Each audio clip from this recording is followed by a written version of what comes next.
আপোনাৰ মুখত লেকাম লগাব, এনেকুৱা ধৰণৰ লাভৱান নোহোৱা কথা কৈ নাথাকিব। মোক ভয় দেখুৱাইছে। আৰু এইজন নিশ্চয় বিজেপিৰ কৰ্মীয়ে হ'ব। দাস উপাধিৰ কোন হয় নাজানো, কিন্তু এটা কথা কওঁ, যিটো ভুল দেখিছোঁ ভুল বুলি কমেই। যি নিজৰ দায়িত্ব সুচাৰুৰূপে পালন কৰা নাই, তাক দায়িত্ব পালন কৰিবলৈ হাজাৰবাৰ খুচি থাকিম।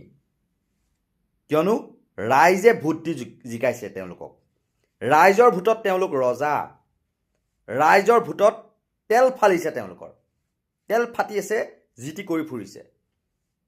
ৰাইজে যদি এক লাঠ মাৰি দিয়ে, তেওঁলোক চাফা। তেনেকুৱা উদাহৰণ বহুত আছে। এটা সময়ত দপদপাই থকা নেতা, আজিৰ দিনত তেওঁৰ কাষত কোনো নাই, এখন গাড়ীও নাই, চৰকাৰী বাহন এখনো নাই, মানুহটো নায়েই। গতিকে যিটো দেখিছোঁ বেয়া, বেয়া কমেই। আৰু মোক বোলে পিটন দিয়ে, গৰু পিটন দিয়ে বোলে। দিয়ক। আৰু মই ৰিপ্লাইও দিছোঁ তাত।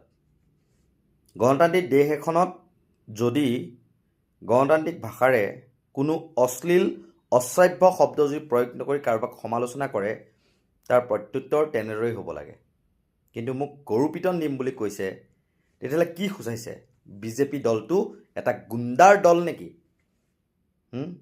মানে পীযুষ হাজৰিকাৰ বিষয়ে ক'লোঁ কাৰণে পীযুষ হাজৰিকাৰ গুণ্ডা বাহিনীয়ে মোক গৰু পিটন দিম বুলি কৈছে।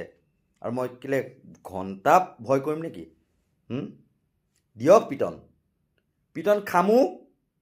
যদি মোৰ ওপৰত আইন উঠাই লয় হাতত, ময়ো সেই সময়ত পাহৰি যাম মই মোৰ নিজক। মৰিম